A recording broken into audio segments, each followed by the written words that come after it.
Assalamualaikum warahmatullahi wabarakatuh.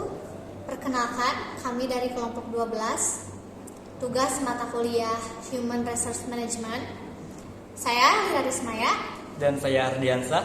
Di sini kami telah mereview jurnal dengan berjudul Perlindungan Hukum Terhadap Pekerja Atas Tindakan Pemutusan Hubungan Kerja atau PHK yang dilakukan secara sepihak di PT Bangun Wenang Beverage Company.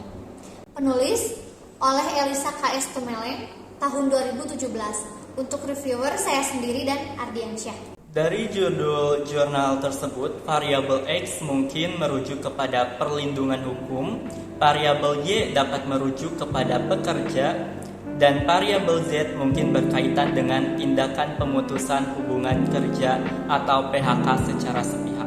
Pembangunan ketenagakerjaan sebagaimana diamanatkan dalam pasal 4 Undang-Undang Nomor 13 Tahun 2003 tentang ketenagakerjaan bertujuan agar tenaga kerja didayagunakan secara optimal atau manusiawi dengan memperhatikan pemerataan kesempatan kerja sesuai dengan kebutuhan pembangunan serta mempertimbangkan aspek perlindungan guna mewujudkan serta meningkatkan kesejahteraan tenaga kerja dan keluarganya. Dikutip dari Wijaya dan Subekti tahun 2021. Negara hukum adalah negara yang menyelenggarakan kekuasaan pemerintahannya didasarkan atas hukum. Negara yang didasarkan hukum dalam melaksanakan tindakan apapun harus dilandasi oleh hukum dan dapat dipertanggungjawabkan secara hukum. Indonesia adalah negara hukum, memiliki konstitusi berupa Undang-Undang Dasar 1945 sebagai dasar peraturan perundang-undangan untuk mengatur tingkat laku masyarakat. Pembahasan yang kedua ada metode. Metode penelitian yang diangkat pada penelitian ini adalah penelitian normatif. Penelitian hukum normatif merupakan penelitian hukum yang dilakukan dengan cara meneliti bahan pustaka atau data sekunder. Penelitian hukum normatif mengacu konsep hukum sebagai kaidah dengan metodenya yang doktrinal normologik yang bertitik tolak pada kaidah ajaran yang mengkaidai perilaku. Berdasarkan pendapat tersebut, penelitian hukum berupaya menemukan kebenaran koherensi, yaitu apakah aturan sanksi tersebut sesuai dengan prinsip hukum dan juga apakah tindakan seseorang sesuai dengan norma hukum seperti bahan hukum primer berupa peraturan perundang-undangan, hukum sekunder berupa buku hukum, jurnal, dan lain sebagainya, serta didukung bahan hukum tersier seperti Kamus Besar Bahasa Indonesia atau KBBI dan Kamus Hukum. Cara pengumpulan data penelitian lapangan adalah penelitian untuk memperoleh data primer yang akan dilakukan dengan cara wawancara secara terbuka menggunakan pedoman yang telah disediakan sebelumnya mengenai permasalahan yang akan diteliti.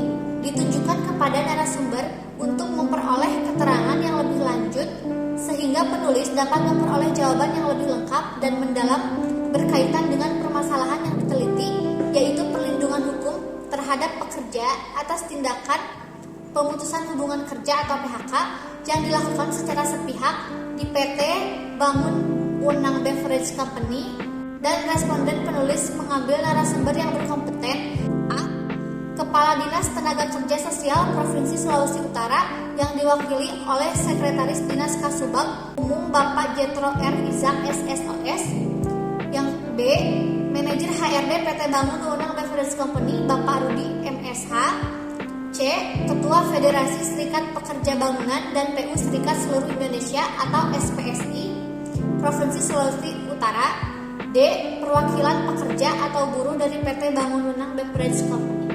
Terkait studi kasus tentang perlindungan terhadap pekerja atau buruh di PT Bangun Wenang Beverage Company atau BWBC akibat pemutusan hubungan kerja sepihak, tindakan perlindungan hukum terhadap pekerja, hak-hak normatif, pekerja atau buruh yang pada perusahaan pilot menurut Undang-Undang Ketenagakerjaan bahwa pengusaha dapat melakukan pemutusan hubungan kerja terhadap pekerja atau buruh karena perusahaan pilot dengan ketentuan pekerja atau buruh berhak atas uang pesangon sebesar 1 kali ketentuan pasal 156 ayat 3 dan uang penggantian. hak sesuai ketentuan pasal 156 ayat 4 dan harus didahulukan pembayarannya dari utang yang lain.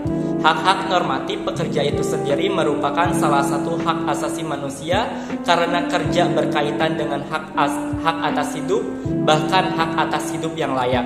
Seperti yang diatur dalam Undang-Undang Dasar Negara Republik Indonesia tahun 1945, Pasal 27 ayat 2 Undang-Undang Dasar Negara Republik Indonesia tahun 1945. Hukum acara di Indonesia apabila suatu perkara diajukan kepada badan peradilan yang tidak berwenang, maka akan menyebabkan perkara tersebut akan dinyatakan tidak diterima tanpa memeriksa lagi terhadap substansi perkaranya, sehingga akan berakibat terhadap gagalnya penegakan hukum di Indonesia.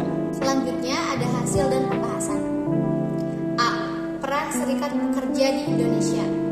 Dalam pasal 1 angka 2 UU nomor 13 tahun 2003 tentang ketenagakerjaan, istilah tenaga kerja mengandung pengertian yang bersifat umum, yaitu setiap orang yang mampu melakukan pekerjaan guna menghasilkan barang dan atau jasa untuk memenuhi kebutuhan sendiri maupun untuk masyarakat. Pengertian tersebut belum jelas menunjukkan status hubungan kerjanya. Secara khusus, Ridwan Halim memberikan pengertian buruh atau pegawai adalah A. Bekerja pada atau majikan atau perusahaan. B. Mengadakan hubungan kerja dengan majikan atau perusahaan, baik untuk tertentu maupun untuk jangka waktu tidak tertentu lamanya. Untuk selanjutnya ada peran serikat pekerja dalam perselisihan hubungan kerja. Dalam era industrialisasi di atas kemajuan pengetahuan dan teknologi informasi, perselisihan hubungan industrial menjadi semakin kompleks.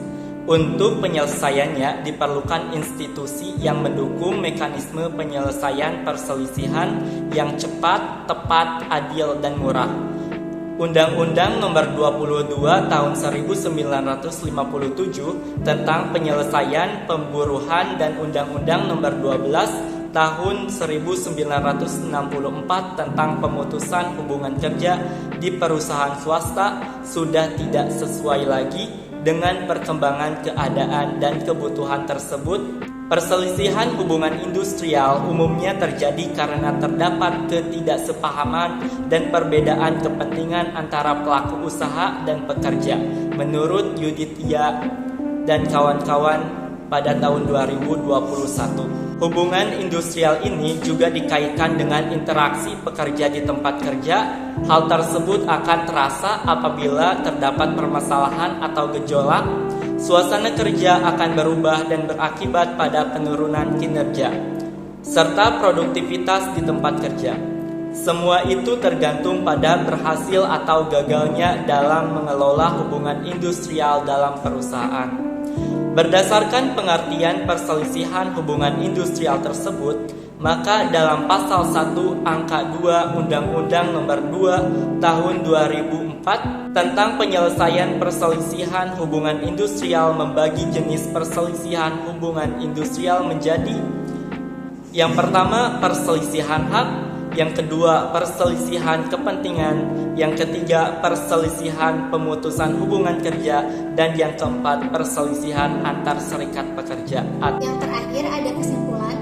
Dari pemaparan tersebut di atas dapat disimpulkan bahwa peranan serikat pekerja dalam menyampaikan aspirasi serta upaya memperjuangkan kesejahteraan kesehatan, keselamatan kerja mempunyai makna signifikan. Model negosiasi dalam upaya mencapai mufakat lebih diutamakan. Serikat pekerja tingkat cabang berperan aktif sebagai pendampingan atau advokasi stakeholders, serta peran pemerintah selaku mediator memberi makna positif dalam rangka penegakan hukum, walaupun serikat pekerja menyadari adanya kendala maupun tantangan yang selalu menghadangnya.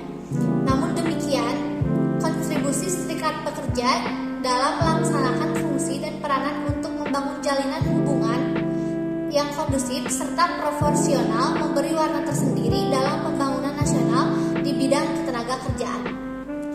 Terima kasih, itulah yang telah kami review. Mohon maaf bila banyak kesalahan. Wabillahi taufiq wal hidayah. Wassalamualaikum